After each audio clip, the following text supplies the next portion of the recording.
get on with it. Okay, you guys have any questions about anything really quick? Any Like, quick the dining next couple facility weeks, or questions dining facility, we didn't answer? or drill? Anything? How many people are in the dining facility at any one time? Like people looking for mistakes? Oh, Everybody that's not a every- cadet. Yeah, everybody that's not a cadet, and if they're not eating, then they're probably staring at you, waiting for you to mess up.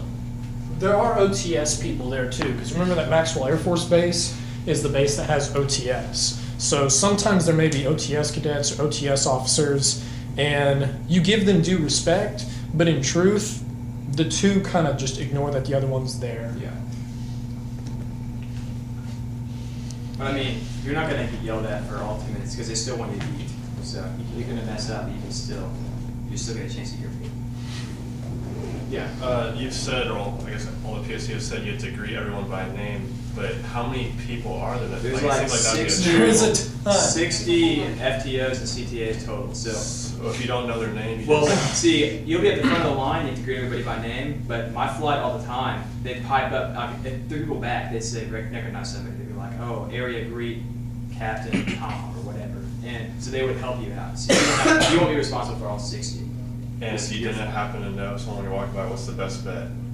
Just say, sir. When in doubt, you just say "sir" or "ma'am." They're gonna come over and get mad at you. They will. It's better like, than ignoring them. They Yeah, will. it Pretty is much better what's than going to ignoring. happen is you'll be like, good morning, sir. And he'll say, my name is Captain Yeah. Jones. The first maybe And- 2 or 3 days, but after 2 weeks, he's not going to say my name's Captain Jones. He's going to give you a 341 for not knowing his name. But especially if you don't know someone's name and you say, good morning, sir, because you're walking right by him. Like, there's no way to do it, and you don't have time to, like, glance down, or he's like, you just can't see it. So you're like, good morning, sir. And he's like, my name is Captain Jones. You better remember that the next time. If you see that guy again, you better call him Captain Jones, Yeah. because then he really will give you a 341. But when you're standing there and they walk over, they're going to get mad at you, but they're going to say, "Does nobody here know my name? Why didn't somebody help them out?" So your entire flight, anybody can greet them. You just say area greet, whoever it is. Yeah. So when you get a 341, do they do it on the spot, or do they It's tell on the you spot. to go somewhere and then you? It's on the You spot, carry a card, and at the yeah. end of the day, you just give it to your FTO. So, I mean, So you need to keep that with you. you have to have 341s on you all the time. 341s. And if you don't have 3, then you can get another 341. For only having 2 341s. Very quickly, 341s kind of lose meaning. Some, because we had some CTS that brag about giving out 100 in a day. So like, then everybody's a 341 doesn't mean much. But as long as you don't get one for the same thing. If you keep not knowing Captain Tom's name, then you're gonna get in trouble. Different if it was different people. Yes, yes. I got like 9 341s or something like that. For names or just in general? Oh, just in general for doing. Is names one of the hardest things? Yes, by far. There's a lot of people. Yeah. What was one of each of you three's favorite thing about filtering? The red velvet cake at Jiff Tech. Oh my god. In- That was yours one?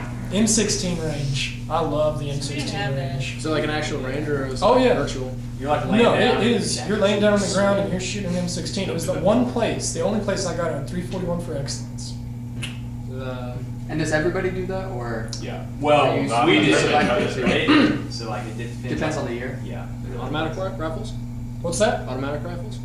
Semi-automatic, 3-round burst. No, 3 round.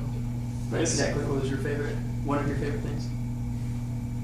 I really like Jiff Tech in general. I just don't work on there. I don't know.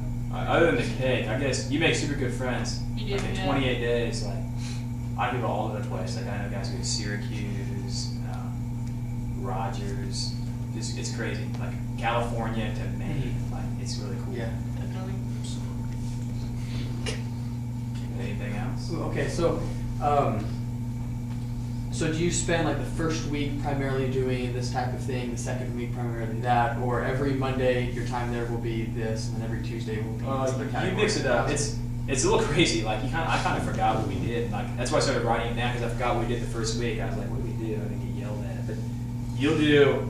There's confidence courses. There's combatives. Combatives. And it depends on which flight stream, because you gotta remember there's so many people and there's only so many people that can fit in each place. Like the combatives, I think, had 4 flights At a time, yeah. per time, and maybe, and you know, when you did combatives, it was a 4-hour long deal. So for 1 week, or say for like 3 days, I think it was 3 days, 3 days straight, you would go and do combatives for 4 days, and you would go with 3 other flights. And then after those 3 days are done, another 4 flights would go do that for 3 days. Another 4 flights would go do that for 3 days. So while you're doing combative, somebody else is doing the obstacle course. While you're doing the obstacle course, someone else is shooting the M9. Yeah, and it's, I mean, you also do, sometimes you go to a classroom and you do DLPs of flight, and like, once you're, it's very relaxed. So my CTA was, like, when we were doing that stuff, he was giving us like feedback and going over how we did. We were just sitting here like this, and he was talking to us. So you'll do that. You have to take the FTM test, so that's part of 1 day. What is that test?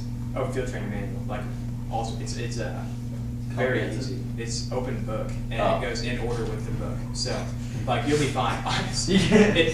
I never cease to be amazed. Like, 10 people get sent home. It wasn't open book for us though. I heard it depends on. It's quite open book for me. It was open book Huh. for me. Yeah. And 10 we people- had a guy that got sent home Yeah. too. 10 people get sent home, open book, and it's in order. Like, you can just flip through the page and find it. So, don't be that guy. But it's just, in downtime, you learn what a Superman drill is.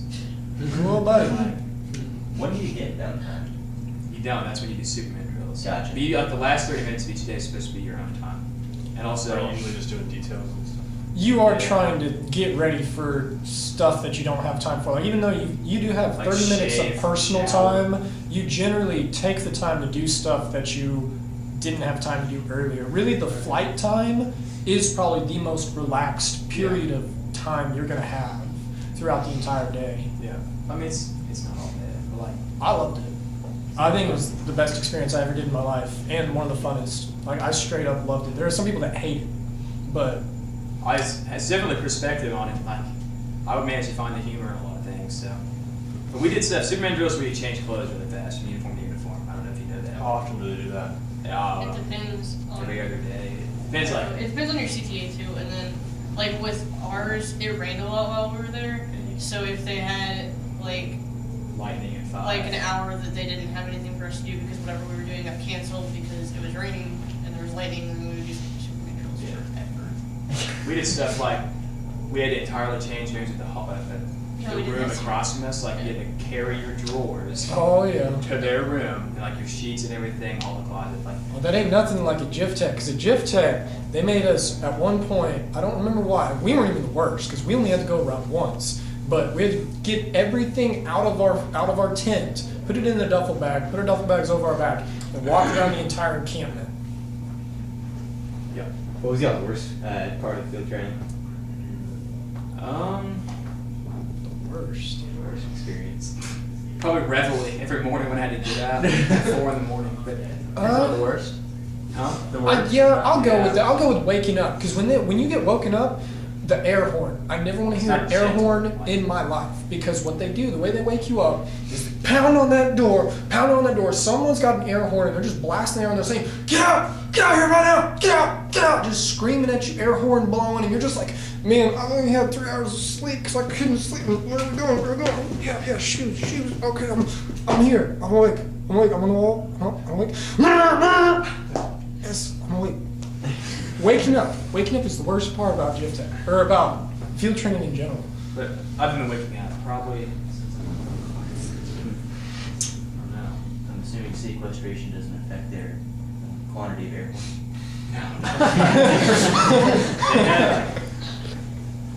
Yeah, they do all sorts of things. Like, they had like yardsticks and they'd smack it. What was my least favorite? I think mine was like so you have like there's 2 people in the flight that are the slowest people ever and can't seem to figure out that they're the Yeah. ones that are slowing you down, and it's really frustrating because everybody is lined up on the wall and they're ready to go, but these 2 people can't seem to get dressed, and it's really frustrating because I mean you can't make them go faster, you can yell at them all you want. See, what I just found to make them bad is because I was so mad at them. Yeah. Go to town. Track them down. But Is there any like outdoor survival nights where you? No, you don't even see outside at night. You don't want to. There's so many mosquitoes and stuff. And And it's hot and muggy. Oh, it's so humid down inside. Was there any tricks that you used to get ready faster and during Oh, some yeah, band like- drills and in the morning and Mm. stuff. Tie little knots at the end of your shoelaces on your boots. I had to keep lacing up my boots because the strings get coming out. Wear your white socks underneath your green socks. Yeah, Yeah. do that. Wear your PT shorts underneath your ABU pants. Don't do that. That's hot. I I didn't do didn't that. do that. That was a little bit too far. Yeah. Okay, let's practice the flight chant really quick. Does everybody